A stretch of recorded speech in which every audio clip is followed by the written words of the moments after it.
Good evening, gentle listeners, and welcome to RADIOPHONICS. This evening's broadcast is coming to you live from Clapham Omnibus Theatre, formerly Clapham Library, sitting at latitude F42, longitude D03. No wind today, so our transmission should be easily picked up as far north as Clapham North, as far east as Clapham Picture House, and as far west as Macaulay Primary School, and as far south as Balham, gateway to the south. Sorry, is this being filmed? Yeah, but it's only like for rehearsal purposes. It's just I'm a little out of practice with Oh screaming. no, don't worry, we're not. It's just for like what they call EPK, so it's just for like. Oh yes, I know what you mean. I know what you mean. Yes, absolutely. So just try and ignore the camera, yeah. Yes, of course. I'm a professional. Thank you. Sure. Yeah. So off you go Okay. when you're ready. Thank you.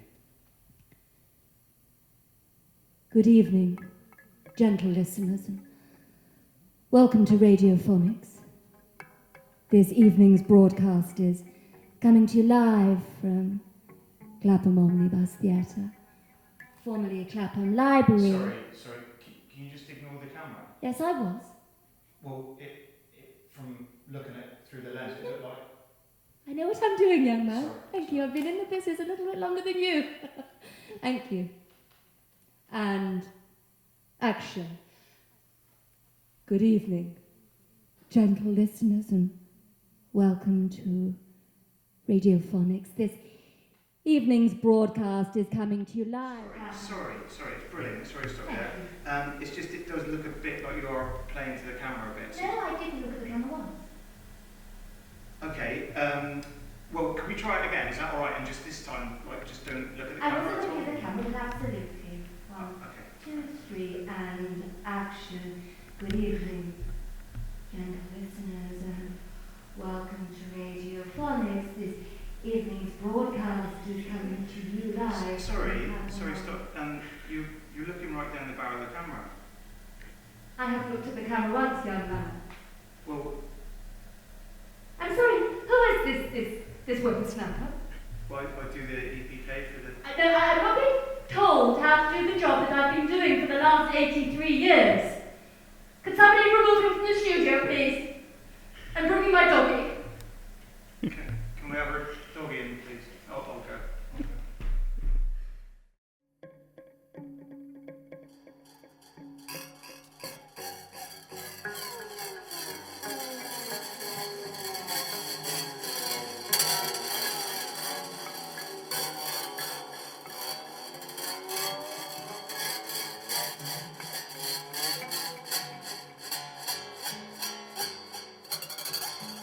Radio, for me, radio's of a great comfort when you're dead, I'll tell you that, because there's very few things that sort of link you back into the world again, link you back to radio, but sound, music, voices, these have a particular power. So it's nice when you hear that, when you have that tinkle in your ears. So not that I have ears anymore, but these ghosty ears, they do still pick up frequencies, we could say, frequencies. So that's a great comfort. But also, when I was a little boy, I'll tell you something else. Boy, I did love the radio back when I was just a little mackerel swimming in the pond. I used to listen to the radio. Me and my dad would go down there, catch a few trout. Where, you might ask? I didn't quite tell you. The pond near the backyard. We'd sit back there. We'd grab the worms, or sometimes we'd grab those bugs. You'd put them on a hook. Throw your hook over. Usually we'd never catch anything at all, but when we did, yippee. Yippee.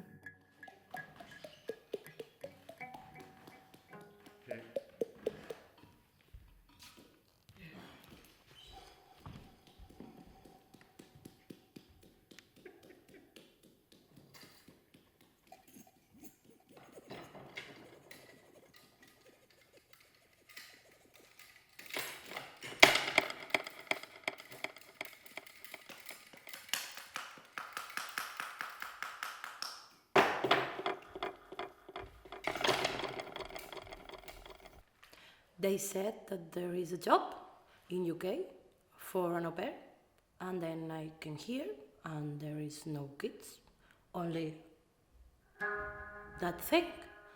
And they said make sound, and I know what to do.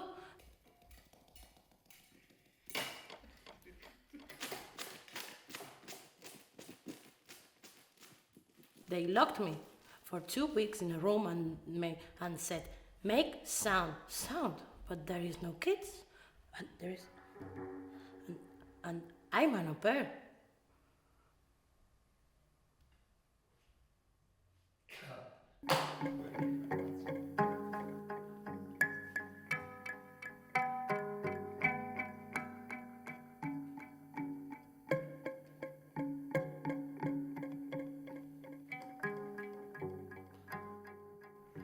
As always, your host for this evening is myself, Ms. Alicia Daly. And for all you fans of Catalan sound design, and I know you're out there, our redoubtable Foley artist, Miss Anna Yao, will be assisting throughout the broadcast. Thank you, Alicia. I'm glad to be here, of course, representant la terreta, claro que sí. Bon dia a tots, com esteu? Good night. How are you? Are you ready? Are you ready? No? Yeah. Yes. Thank you. Are you ready for la fiesta? Yes!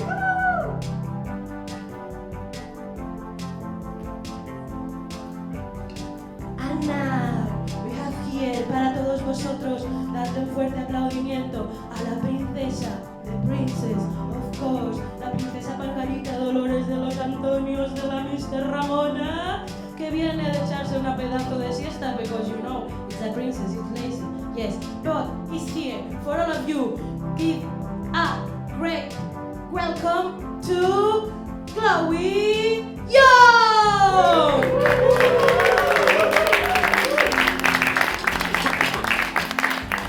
And now, you know, are you ready? I can feel it. That's not all. Esto no es todo, amigos.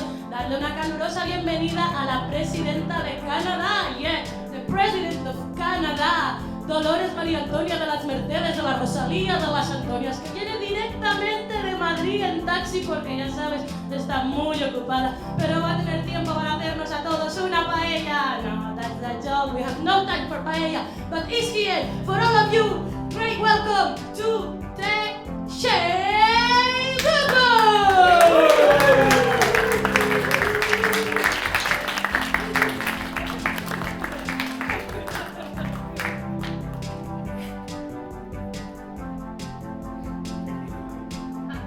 Invisible airways struggle with life.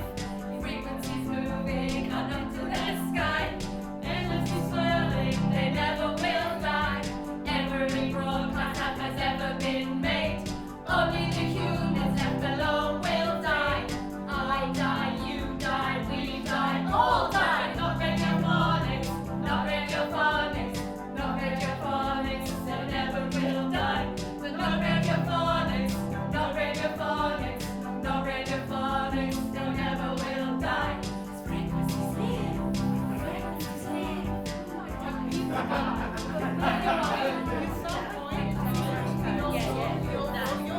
I don't want to die. Not radiophonics, not radiophonics, no never will die. But not radiophonics, not radiophonics. Well, that really was lovely, wasn't it? And now, dear listeners, we will continue with our radiophonic lecture series, The Shape of Stories. This, of course, is episode 203. And we hope you have your notes from previous episodes, because if not, today's session is going to be rather impenetrable. Be prepared for the final exam on the 30th of August, 2031. Only 970 episodes to go. And now, dear listeners, I am personally delighted to introduce a man who shuffled off his mortal coil in 2007, but he is here on this earth for one night and one night only. He has chosen to come to Clapham. So, please welcome live, or at least undead in the studio. The one and only Mr. Kurt Vonnegut.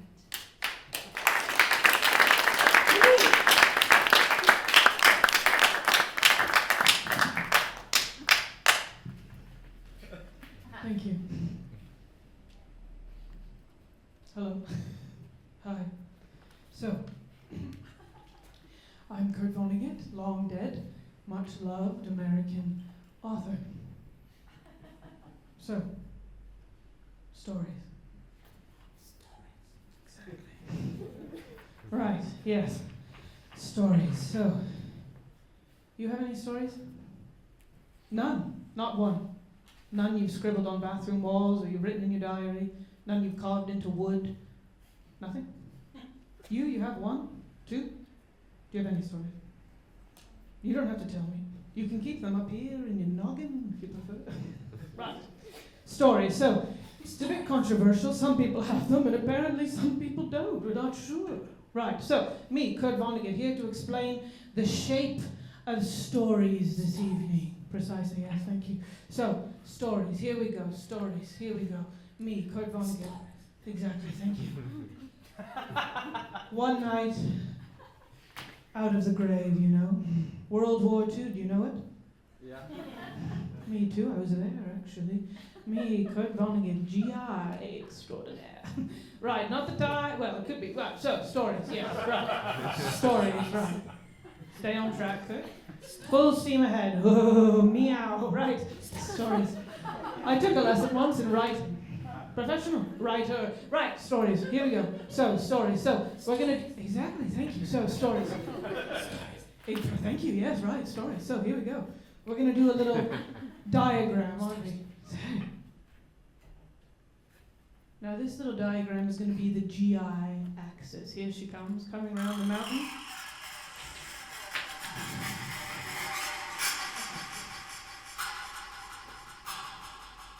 Beautiful. So, me, Kurt Vonnegut, the GI axis, we've got the G up at the top, and we've got the I down there at the bottom. Now, the G stands for things like good fortune. You know, maybe you've got pockets that are full of coins, full of snacks, you know. We didn't have so many snacks in World War II, I'll tell you that much, you know. You'd be lucky if you had a tin of sardines on occasion, you'd have to eat a man. Never mind. So, World War II, me, Kurt Vonnegut, stories. Stay on track, stay on track. Stories. So the GI axis, good fortune, pockets full of coins, snacks. Down at the bottom, ill fortune, all right? Illness, sadness, death, poverty. Hey, boy.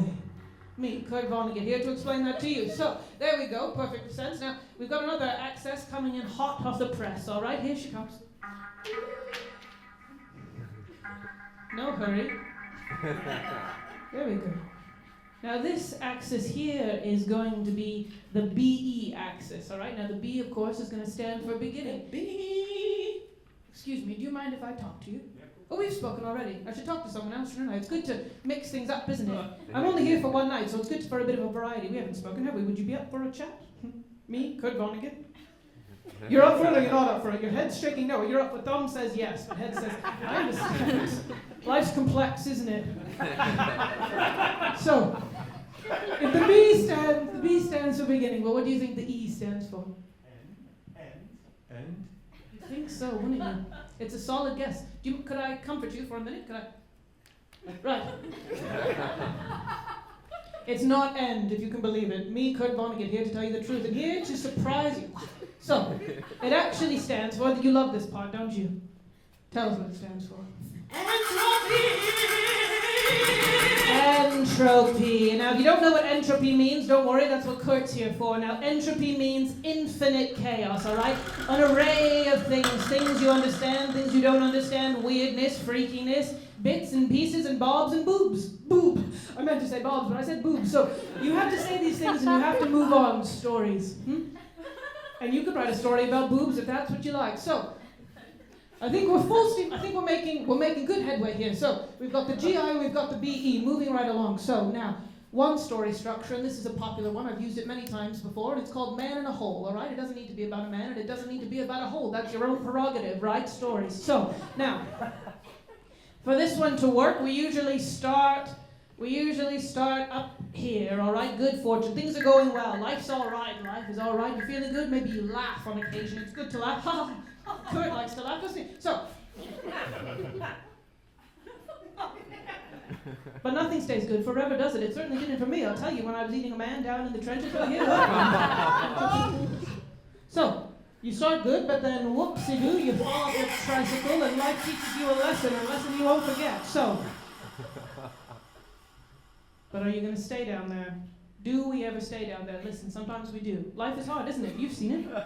It's a tough, nasty bitch. I don't want to swear, but I have now, so there's no going back. Right, me, Kurt over that stories. So, then, you know, you have a little fall, but then, whoopsie, hey, life turns around and you come out on top, all right? And you can come out on top of whatever you want to come out on top of, on a cake, on a pie, on a man, never mind. So, we've made a swift turnaround, haven't we? So that's Man in a Hole. Any questions? There's no time. Moving straight along. So, now this is another story structure, and this one breaks my rule. It breaks Kurt's rule. I'm a bit of a rule breaker myself, a bit of a rebel. So, now, we're going to start nice and low, all right? We're starting in the biggest depths of depression and sadness and illness and all sorts of badness and gooiness, and things are not going well. Now, this stars a little woman, 17, 18 years old, all right? Now, you might be asking yourself, why is she so low? What's happened to her? What's happened to this little sugar pot? Well, I'll tell you what's happened to her. Her father's died. Is that right? Yes, her father has died. Exactly, right. You've got it, Kurt. Don't worry. Don't stress yourself. Her father's died and her... Yeah, no, I didn't. No, her mother's died. Her mother's died. Don't worry. Listen, I've been dead a long time, you see. When you've been in the ground a long time, you forget things. They fall out of your brain. You know, bits of your brain are actually missing by that point. But stories. So, Kurt, me, here we go. So, now, her mother's died. That's it. Her mother's died, right? Now, her father's remarried very quickly. Horrible woman. Real battle axe of a woman. Has 2 terrible daughters, all right? 2 terrible daughters mistreating her horribly. Now, they're getting ready for the ball. She desperately wants to go to the ball. She desperately wants to go, but off they pop and they leave her high and dry. You know this story? Yeah. You? Right. Precisely, yes. A bit of a flat line there, wasn't it? But that's fine. Kurt does fine with a flat line.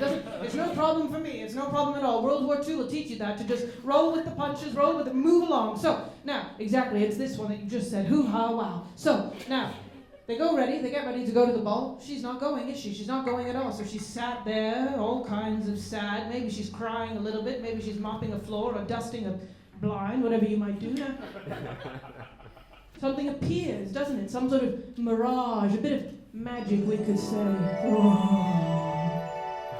Knock, knock, who's that? Well, I'll tell you who. It's the fairy godmother, isn't it? Now, the fairy godmother arrives with all sorts of goodies, stories. Exactly. So she gives her mascara. She gives her panties. Sexy. Exactly. Very sexy ones they were. She didn't have any before then, so it was good that she got a pair. Now, she also gives her a new hairdo, a fresh... Sounds good, yes. And then of course, they give her a means of transportation, so a way to get to the ball. Wow. Oh. It's a horse, isn't it? And I'll tell you who loves a horse. Me, Kurt Vonnegut. Rid a few horses in my day. Bareback. Moving right along, story, stay on track. So, there I was, barebacking the horses, but there's no time, so... Exactly. Well, you ride a horse and you learn a thing or two, I'll tell you that much for sure. So, she gets to the ball, she's at the ball, what's gonna happen? All sorts of things, yippee, she's shoving prawns in her gob and she's filling her boots full of caviar and all sorts of magical things happening, and she's going to start smooching on the prince. Just like that. Quite delicately, actually. Yes, exactly. Stories. So, she's kissing on the prince, but then time doesn't wait for any man, does it? It moves along. It moves along. Entropy. You can't escape it. Time, it's a cruel, cruel beast, I'll tell you that. So, the clock strikes midnight, doesn't it? There she goes. There she blows. It's all gonna disappear, isn't it? So her mascara melts away. Her hair, it falls out. What else? Her panties, I don't know what happened to them. They're gone now. She doesn't have any. And the horse is dead. Bit dark, isn't it? Maybe, the bum steer potentially. Thank you for the note. Right. So, now she's stuck, isn't she? She's got to walk home, doesn't she? She's got to walk home, but she does get home, and now she's terribly sad, isn't she? It was a real high, and now she's back down real low. But does she go to the same level that she was before? Does she go as low as she was before? No. Exactly, no. She doesn't, because for the rest of her life, she's going to have the memory of this beautiful night where she has boots full of caviar, and she's got a fresh pair of underpants, and she's got more makeup on her little magical face than she can poke a stick at. So, you can't go as low when you have the memory of happiness. But then something else is going to happen, isn't it? Because knock, knock, open up, who's there? Hello. It's the prince, he's arrived. He's come back, and he's got a little shoe, and he's going to put it on a foot, and it's going to fit like a glove. And then it's uphill from here, folks. It's up here from here. It's baking fresh out of the oven. It's a fresh pot pie. It's a little blueberry cake. She's going to be off the scale happiness, all right? So I think that clarifies everything you need to know about story structure. If there's any questions? There's no time. So, but if there is, you can find me later. We can have a chat. So I've got to crawl back into the grave now. It's a real shame, but it's been an absolute pleasure. It's been an absolute pleasure. Thank you for having me. Thank you so much. Thank you so much. Thank you, Kurt Flanagan. That was illuminating. Yes, okay. Now, listeners, let's apply one of those story structures, one of those templates to our continuing series on the lives of the founding forefathers of our medium, radio. Now, the notes will be included in the work pack, which, as always, is available from any no-good newsagents. Okay, so we're going to have Edward Howard Armstrong now, okay? We're going to listen a little bit about Edward. Now, he was around 1819 to 1954, okay? So this is going to follow a step-by-step, upwards and onwards, loses everything and never quite suddenly gets it back, you know? Okay, so this is Old Testament. Humankind receives incremental gifts from a deity, but is suddenly ousted from good standing in a fall of enormous propositions. Great expectations.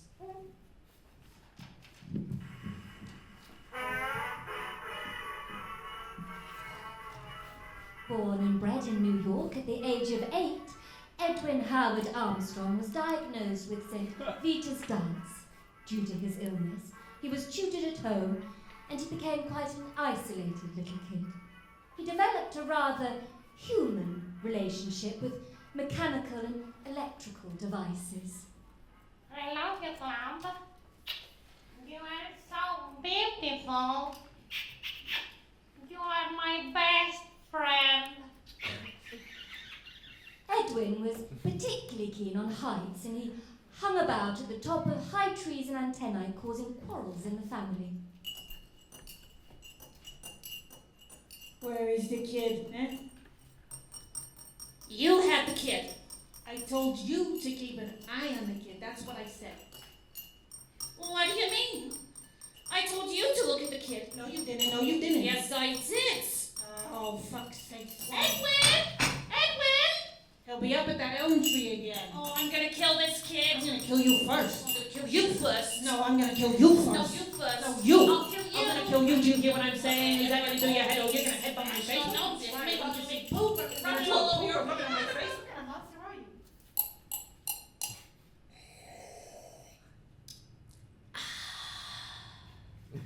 Edwin's parents decided to build an antenna in the backyard and let him do his research at home.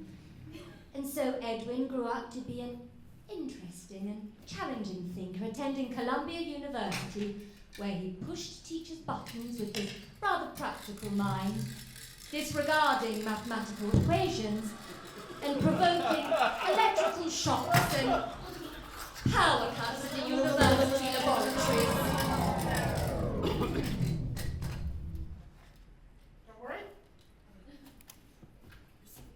In 1910, Edwin started to work for the US Army as an electrical engineer. He focused on improving radio's regenerative circuits, hoping to find clearer voiced transmission. After the war, He continued working on his radio inventions, seeking better quality of sound, and he patented the heterodyne, the super heterodyne, and the super duperdyne. He pitched his work to David Sarnoff at RCA, who was using old army equipment to commercialize radio communications. I'm David Sarnoff. Oh, marvellous. David Sarnoff and Edwin Howard Armstrong became best friends forever. You're my best buddy. Love you, pal. As they started earning really good money creating the first ever broadcasts via wireless in the United States and worldwide. Edwin fell in love with Sarnoff's secretary. And we'll have to imagine she did too, as they became what seemed to be a lovely, jubbly, happily ever after married couple. I love you. Thank you. You are so beautiful. Yes. A lot of people tell me that. Marry me. Why not? Yes. I love this dance. By Husband and 1933, wife. Armstrong was coming to the conclusion that AM frequencies were not the right width. He figured out by including a limiter on his transmitters and receivers, he could cut off the wave, modulate the wave, and control it better. This was FM radio. FM radio. It allowed to transmit a whole new range of human hearing on radio. Yet this amazing invention was only going to lead Edwin towards his own destruction. In 1934, Sarnoff kicked Edwin out of RCA for attempting to supplant AM. Sarnoff made loads of bad press to stop this FM nonsense. Read all about it. Read all about it. Edwin was pulling his hair out, his tit was getting worse, and he went bankrupt. Took it out on his wife. She dumped him, and 2 years later, Edwin removed the aircon system in his room and jumped out of the window. 30 floors down into New York City.